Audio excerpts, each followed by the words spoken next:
Hello, welcome to my channel.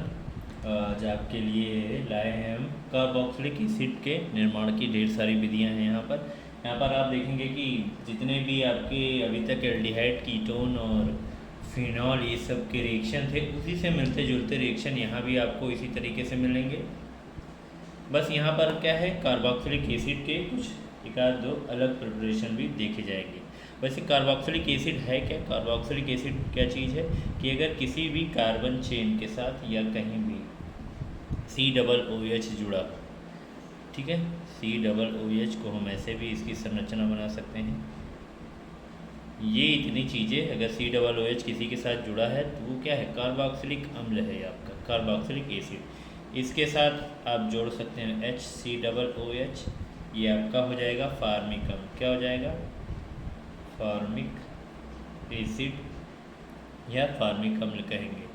इसी के साथ अगर आप CH3COOH, मतलब एक कार्बन यहाँ था, यहाँ दो कार्बन आ गए, ये आपका हो जाएगा एसिटिक एसिड, जिसे आप कहते हैं सिरका। क्या कहते हैं? सिरका या विनेगर। विनेगर इसे ही आप मेथेनोइक एसिड भी कहते हैं। क्या कहते हैं? मेथेनोइक अम्ल भी कहते हैं, जो कि चींटी के डंक और इन सभी चीज़ों में पाया जाता है। चींटी का डंक हो गया, नेटल स्टिंग हो गया, इन सब चीज़ों में पाया जाता है। आपने पढ़ा भी होगा लोअर क्लासेस की बुक में, जहाँ पर एसिड वगैरह नॉर्मल रहते हैं, तो वहाँ पर आपको 7-8 की बुक में मिल जाता है आसानी से। ठीक है, अब कार्बोक्सिलिक एसिड के बारे में जानेंगे। ये कार्बोक्सिलिक, अगर देखो इसमें एक आध चीज़ और आती है, बेंजीन रिंग से जुड़ा हुआ अगर आपका कार्बोक्सिलिक एसिड है, अब इसका नाम क्या हो जाएगा? बेंजेनोइक एसिड। बेंजीन से जुड़ा था तो ओइक था, इसीलिए हमने क्या लगा दिया, जैसे मेथेनोइक था, यहाँ क्या हो गया? बेंजेनोइक। ये आपका है क्या? एथेनोइक इसको बोला जाता है क्या? ये दूसरा वाला है आपका एथेनोइक, ये बेंजेनोइक एसिड। इस तरीके से आपके बनते रहेंगे। यहाँ पर प्रिपरेशन यानी बनाने की विधि आपको दिखाई जाएगी। बनाने की विधियों में सबसे पहले है हमारे पास अल्कोहल, एल्डिहाइड और कीटोन। इन सभी के क्या करना है? इसको ऑक्सीडाइज करना है। तो पहला नाम लिख लेंगे, बाय द ऑक्सीडेशन ऑफ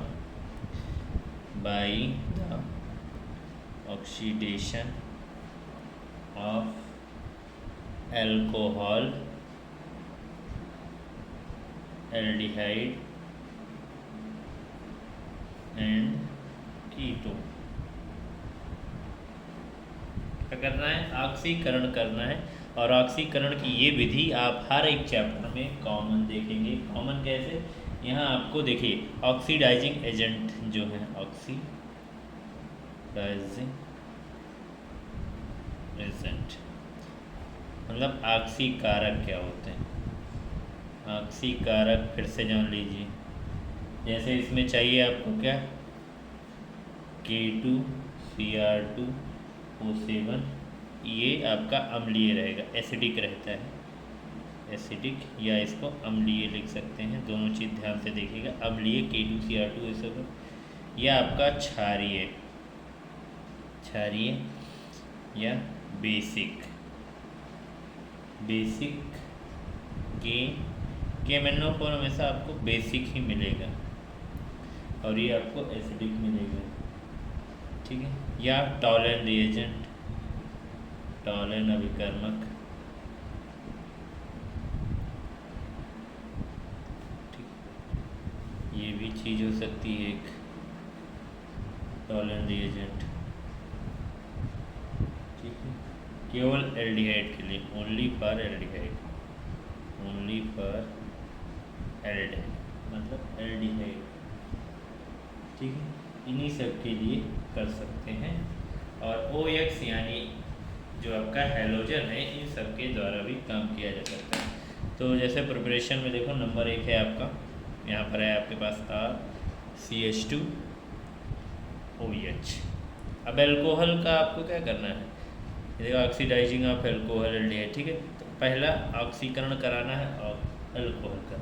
तो ऑक्सीकरण चाहे यहाँ प्लस में करिए चाहे तीर के ऊपर ही यहाँ डाल दीजिए, और उसके बाद यहाँ चाहे ये वाला दोनों लगा दीजिए। अगर हमको लगाना है तो हम क्या लगाएंगे, हम आसानी से अम्लीय मतलब एसिडिक K2Cr2O7 लगा दिए और आपका बन गया RCHO।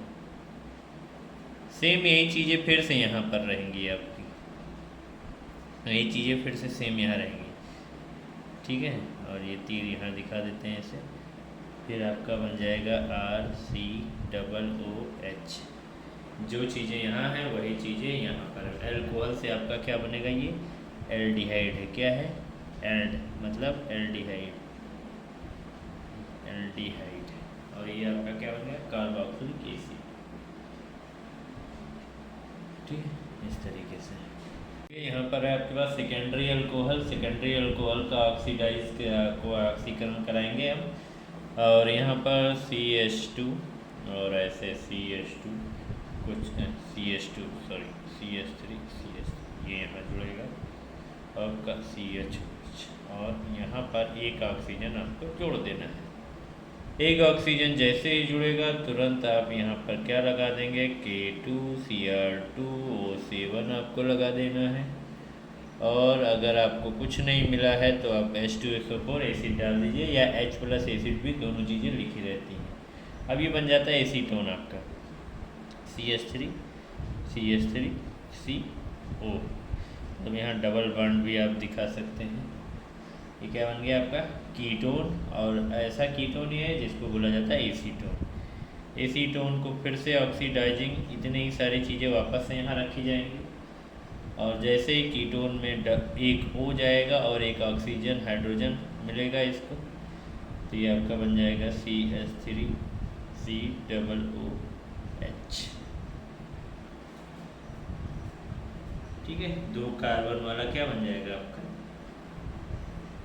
एसिटिक एसिड बन जाएगा। आसानी से इसी तरीके से बन जाएगा। टर्सरी अल्कोहल से भी काम किया जा सकता है, लेकिन क्या होता है इसमें अल्फा हाइड्रोजन जो होते हैं ये ऑक्सीडाइज नहीं हो पाते। अल्फा हाइड्रोजन का मतलब आप जानते हैं, देखिए जैसे अल्फा हाइड्रोजन का मतलब यहाँ पर इसी को दिखा सकते हैं, CH3 और CH3।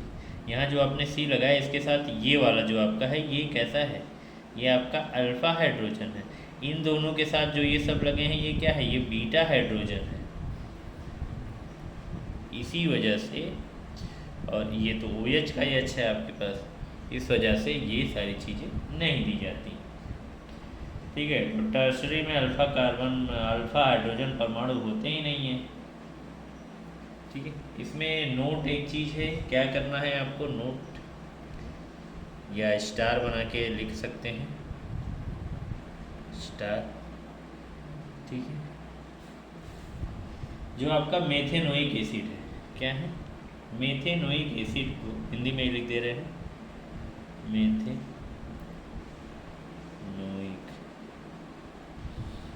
अम्ल को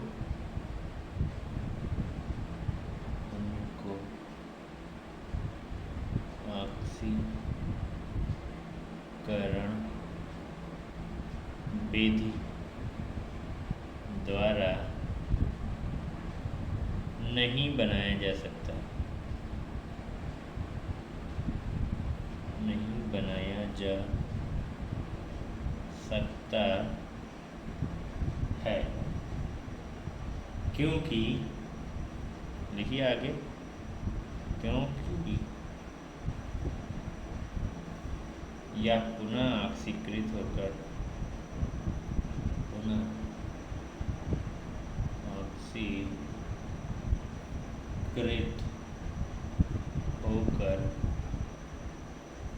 कार्बन डाइऑक्साइड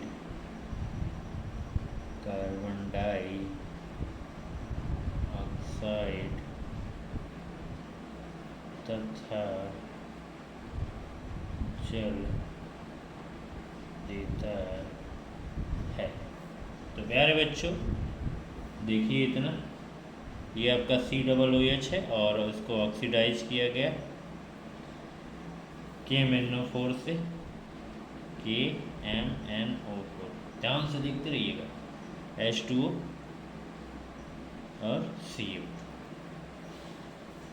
तो बनाना इस तरीके से एकदम वेरी सिंपल। देखिए अब मेथेनोइकम को ऑक्सीकरण द्वारा नहीं बनाया जा सकता, नहीं बनाया जा सकता मतलब नहीं बनाया जा सकता, बात खत्म। जो भी चीज़ें आपकी, क्योंकि आपने पीछे भी देखा था RCOOH, RCOOH का मतलब क्या, एक कोई ना कोई कार्बन जुड़ा रहेगा, मतलब 2 कार्बन होने चाहिए। चलिए ठीक है, ओके। इसके बाद आते हैं हम सेकंड नंबर पर, by the Grignard reagent, by the Grignard reagent. देखो भैया क्या होता है, जैसे कार्बन डाइऑक्साइड, ठीक है, ग्रिग्नार्ड अभिकर्मक जो होता है उसको ईथर के प्रेजेंस में कार्बन डाइऑक्साइड के साथ आपको क्या करना है, क्रिया करा देना है। और क्रिया कराओगे जैसे ड्राई ईथर डाल के, उसके बाद हाइड्रोलाइज कराने पर कार्बन डाइऑक्साइड, देखिए कैसे ही देखते रहिए, ये होता है आपका कार्बन डाइऑक्साइड। कुछ इस तरीके से एक दूसरे से जुड़े होते हैं। यहाँ पर आप डाल दीजिए RMgX, तो आपका Mg तो प्लस हो जाता है, कैसा प्लस, कुछ डेल्टा प्लस टाइप से, और इधर भी आपका माइनस चार्ज कुछ हो जाता है। अगर ये प्लस है तो इधर इधर दोनों आपके माइनस चार्ज थोड़े से प्रतीत होंगे, होते नहीं हैं लेकिन ऐसे महसूस किए जाते हैं, इलेक्ट्रॉन की भाषा में कहा जाता है कि हो सकते हैं। तो हो सकते हैं तो अच्छी बात है। तो फिर R ये वाला इस कार्बन पे जाएगा और ये वाला इधर से ऑक्सीजन पर जाएगा। अब यहाँ पर आपको शुष्क ईथर यानी ड्राई ईथर डाल देना है, ठीक है, कोई बात नहीं, हिंदी इंग्लिश दोनों समझते रहिएगा। अब यहाँ पर R जुड़ेगा, CO जुड़ेगा, जो डबल बॉन्ड एक था वो तो रहेगा ही, एक टूटेगा, और एक उसी से MgX जुड़ जाएगा, इस वाले से R इस पे जुड़ेगा, MgX इस पे जुड़ जाएगा टूट कर। चलो ठीक है, अब यहाँ फिर से लिखते हैं RCOO MgX, देखते रहिएगा क्या ही होने वाला है आपके साथ। और यहाँ पर H प्लस का मतलब HCl, H2SO4 ये सब चीज़ें डाली जाती हैं। H3O जहाँ आपको मिले, यहाँ H2 रहेगा, H प्लस तो हम लिखेंगे, वहाँ जान लीजिए दोनों चीज़ें मिली हुई। जल अपघटन इसको बोलते हैं, हाइड्रोलाइज, जल अपघटन हाइड्रोलाइज बोलते हैं। क्या बोलते हैं? हाइड्रोलाइसिस। ये बड़ा सा तीर, और तीर होने के बाद ये पूरा एरिया ऐसे दिखा दे रहे हैं, निकल जाएगा एक हाइड्रोजन लेके, ठीक है, एक हाइड्रोजन लेकर और एक ऑक्सीजन, ये पूरा, तो ये क्या इतना पूरा लेकर निकलेगा, एक हाइड्रोजन एक ऑक्सीजन, और यहाँ पर दूसरा H2O से OH टूटकर यहाँ पर आके जुड़ जाएगा, और आपके पास बचेगा MgOH ट्वाइस और X। ये सारी चीज़ें आपके पास बच जाती हैं। यहाँ अगला आपका है बाइकोच रिएक्शन। अब देखिए क्या काम कर सकते हैं, जब एल्कीन कार्बन मोनोऑक्साइड एवं भाप, ठीक है, भाप का मतलब क्या, H2O पानी, इसको 500 से 1000 डिग्री से एटमॉस्फेरिक प्रेशर पर H3PO4 के साथ जब गर्म किया जाएगा तो आपका बनेगा क्या बनेगा, जो बनेगा देखते हैं, काहे के लिए आप टेंशन। देखिए यहाँ आपको ले लेनी है एथीन लेनी, क्या है, ये है आपकी एथीन, और एथीन को कार्बन मोनोऑक्साइड प्लस H2O ये दोनों चीज़ें ले लेनी है। अब यहाँ आपके पास थोड़े साधारण से H3PO4 टाइप का वो लगा देना है, 350 डिग्री टेम्परेचर लगा देना है, और 500 से 1000 के बीच में एटमॉस्फेरिक प्रेशर लगा देना है, वायुमंडलीय दाब। अब देखो 2 कार्बन ये, 1 कार्बन ये, 3 कार्बन का प्रोपेनोइक एसिड बन जाएगा। कैसे? CH3 CH2 COOH। कहाँ से आया डबल ओ भैया? एक इसका 2 यहाँ पर आ गया, हाइड्रोजन ले लिया, एक वाला हाइड्रोजन यहाँ पर आ गया, एक वाला हाइड्रोजन इधर चला गया, तो सब तो कंप्लीट हो गया ना, कुछ निकला तो है नहीं अलग से। ऐसा है कि नहीं है ना? बिल्कुल है। ठीक है। आप ब्यूटीन को भी इसी तरीके से काम में ले सकते हैं। ब्यूटीन से क्या बनेगा आपका?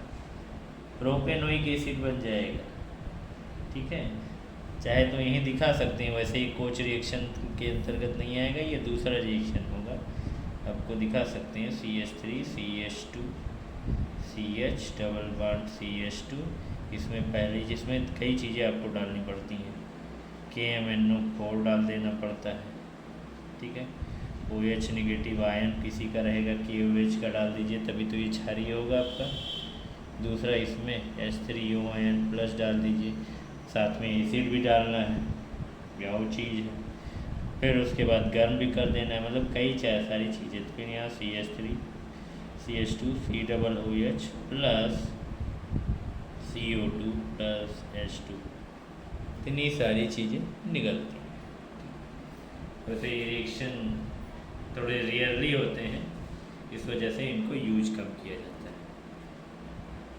देखिए अगला है कि सैलिसिलिक अम्ल से आपको बनाना है कार्बोक्सिलिक। कार्बोक्सिलिक का मतलब है किसी भी तरीके से आपको कार्बोक्सिलिक, चाहे वो एलिफैटिक हो चाहे एरोमेटिक हो, ये दिखाना होता है। जब वो आपसे पर्सनली पूछे कि नहीं हमें बेंजोइक दिखाइए या एसिटिक फार्मिक, तभी आपको वो चीज़ करनी है। अदरवाइज अगर कहे कार्बोक्सिलिक अम्ल बनाना है तो आपको बस बना के दिखा देना है।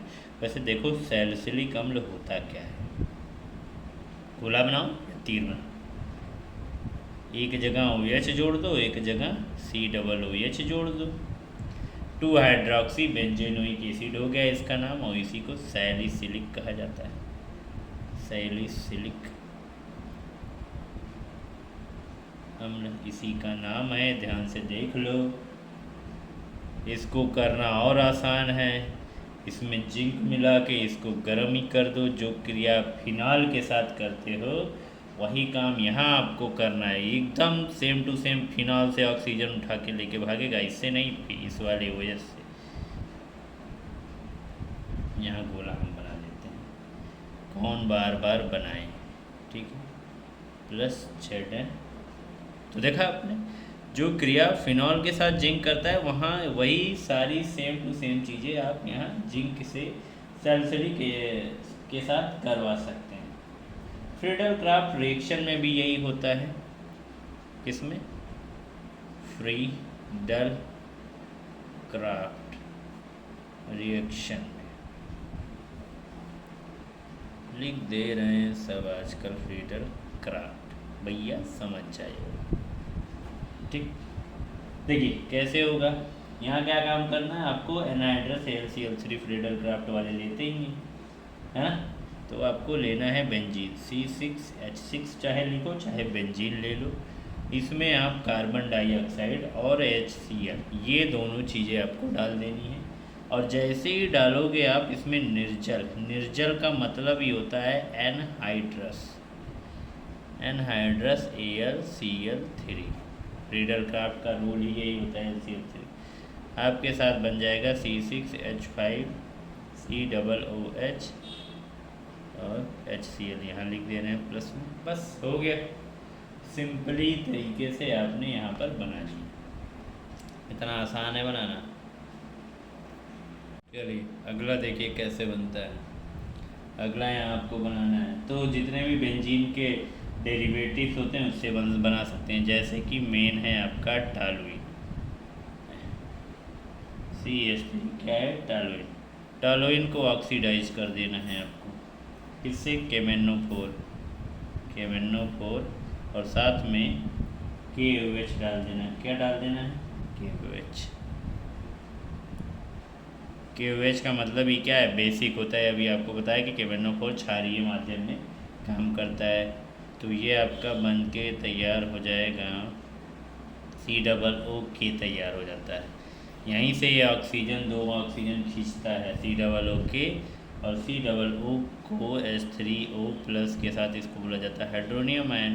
यहाँ से एक पोटेशियम निकलेगा और ये COOH निकल के तैयार हो जाएगा। ठीक है, यहाँ पर CH2 CH3 KOH और K1O4 लगा दिया गया है।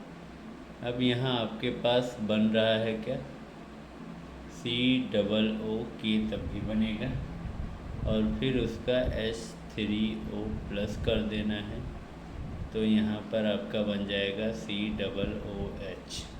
सेम प्रोसेस आपका benzene CH2 double bond CH2 CH double bond, इस बेंजीन रिंग के साथ भी सेम प्रोडक्ट आपके यही वाले सब बनेंगे। यहाँ प्रोडक्ट ए बनेगा, ठीक है, प्रोडक्ट ए वाला ये बन जाएगा और ए से आपका प्रोडक्ट बी बन के सेम चीज़ तैयार हो जाएगी। सेम रिएजेंट रहेंगे और कैटलिस्ट भी सेम टू सेम। यहाँ पर आपका CS डबल बॉन्ड CH2। अगर टॉल्यून KHNO3 और वैनेडियम पेंटाऑक्साइड के साथ किया जाए तो भी काम कर सकता है। इतनी चीज़ें हैं आपके साथ। चलिए आगे देखते हैं क्या। अब यहाँ पर हमारे पास है फिजिकल प्रॉपर्टी। इतनी काफ़ी हो गई हैं आपके पास फिजिकल प्रॉपर्टीज, जिसको कहा जाता है भौतिक गुणधर्म। भौतिक गुणधर्म क्या होते हैं, देखिए जरा यहाँ से। जैसे कार्बन 1 से लेकर कार्बन 3 तक, ये जितने भी होते हैं, कार्बन 1 टू कार्बन 3 तक जितने भी कार्बोक्सिलिक एसिड होंगे वो आपके कलरलेस होंगे। कलरलेस का मतलब रंगहीन होंगे, ठीक है। तीक्ष्ण गंध वाले द्रव होंगे। क्या होंगे, लिक्विड तो होंगे, लेकिन कैसे होंगे, हाईली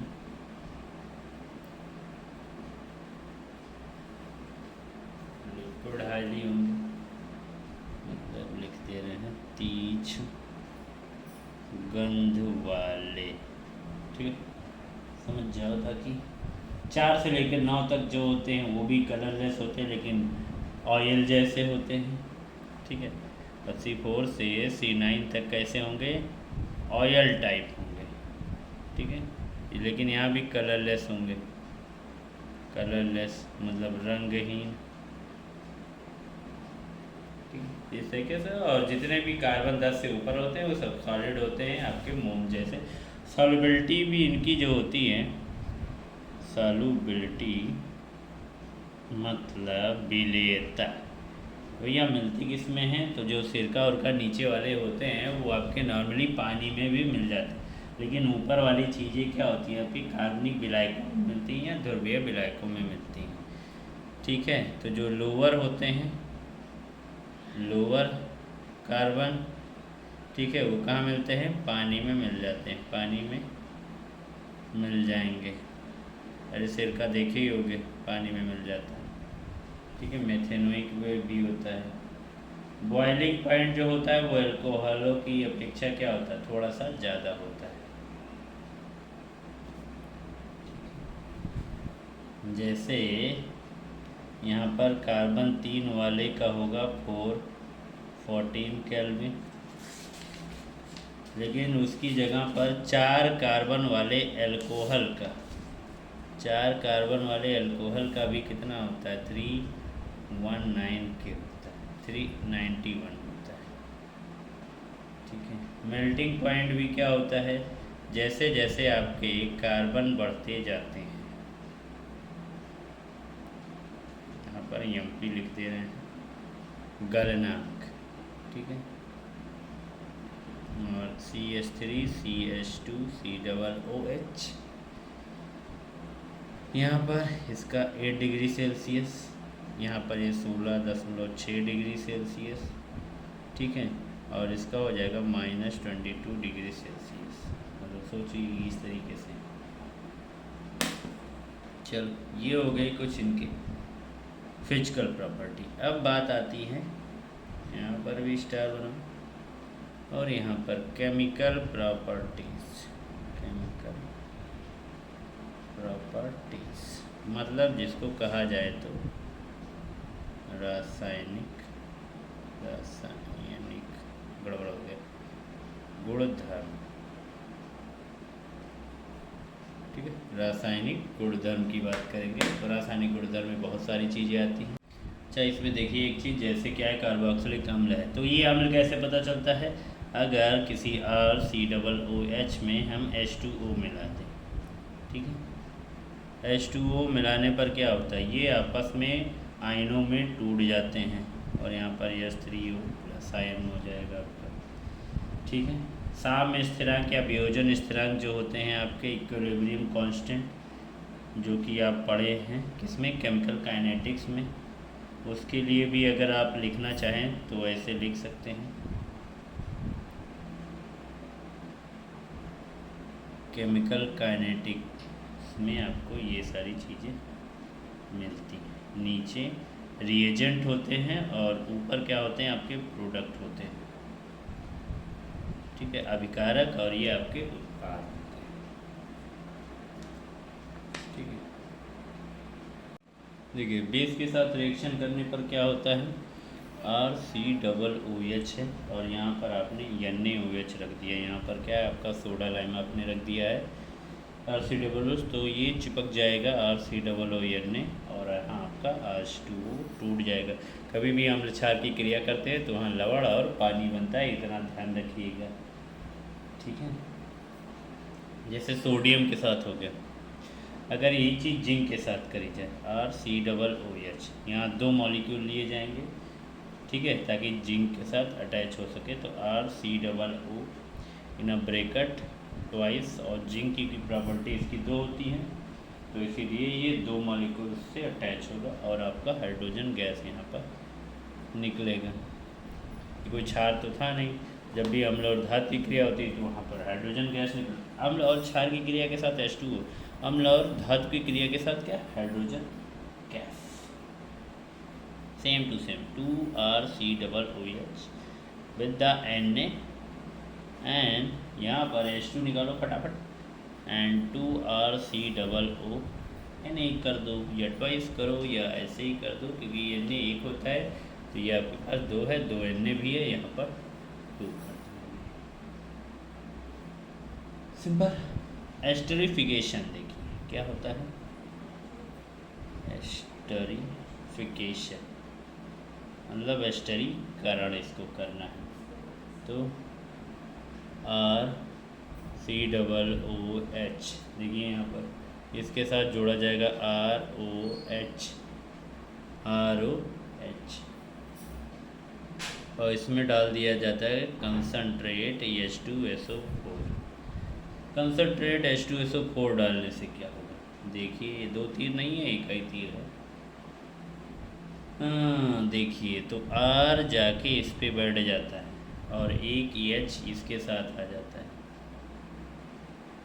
ऐसे पूरा बना देते हैं, तो आपका जो प्रोडक्ट बनेगा RCOR, और यहाँ पर डबल बॉन्ड O रहेगा ही, साथ में निकल जाएगा H2O, सिंपल सीधी सी बात है और प्यारा।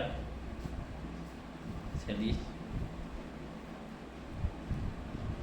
हैलोजन के साथ अगर इसको किया जाए तो क्या किया जाए, सब्स्टिट्यूशन बाय हैलोजन, हैलोजन के साथ प्रतिस्थापन, हैलोजन के साथ प्रतिस्थापन मतलब सब्स्टिट्यूशन बाय हैलोजन, हैलोजन कर देना है आपको, क्या कर देना, हैलोजन, तो यहाँ पर RCOOH, देखो इसके साथ क्या क्या ही हम कर सकते हैं, PCl5 के साथ क्रिया करा देते हैं और साथ में C5H5N डाल देना है, और आपका RCOCl बन जाएगा, HCl बन जाएगा, POCl3 बन जाएगा, ठीक है। इसके साथ स्टेनस क्लोराइड भी आता है SOCl2, ठीक है, फिर C5H5N डाल देना है, RCOCl plus SO2 plus HCl SO2Cl2 डालोगे तब भी यही बनेगा। इतना काम करने के बाद सारी चीज़ें आपकी। और एक चीज़ तो अभी तक आपने करी भी नहीं है। क्या नहीं करी है? जो कि सबसे सिंपल होती है। सबसे सिंपलेस्ट क्या होता है? याद करिए। नहीं याद आया? कोई बात नहीं, हम बता देते हैं। देखिए, क्या देखोगे? RCOOH है, LiAlH4 डालिए और क्या बनाइए? RCH2OH बना दो। यहीं पर एक चीज़ और, RCOOH निकेल PD ये सारी चीज़ें डालेंगे, RCHO बनेगा। सेम प्रोडक्ट फिर से क्या कर देना, सेम प्रोडक्ट फिर से, तो RCH2OH। देखा, ये चीज़ आपकी बन गई। इसी को अपचयन कहते हैं। क्या कहते हैं? अपचयन, रिडक्शन, जो चाहे आप कह लीजिए, अपचयन या रिडक्शन। पहले आपने कराया था ऑक्सीजन, अब हो गया अपचयन। Oxidation reduction, oxidation reduction. और इसी के साथ ये आपका जो चैप्टर है कार्बोक्सिलिक अम्ल वाला, ठीक है, समाप्त होता है। इसमें इसकी सारी क्रियाएं। अब इसी से आप फार्मिक अम्ल भी बना सकते हैं, एसिटिक अम्ल बना सकते हैं। और फार्मिक अम्ल, एसिटिक अम्ल बनाने के लिए हम आपको अलग से थोड़े बहुत कुछ अलग प्रिपरेशन दिखाएंगे। बाकी ये सारे आपके कार्बोक्सिलिक एसिड बन चुके हैं। ठीक है, मिलते हैं अगले वीडियो में। तब तक बने रहिए हमारे साथ।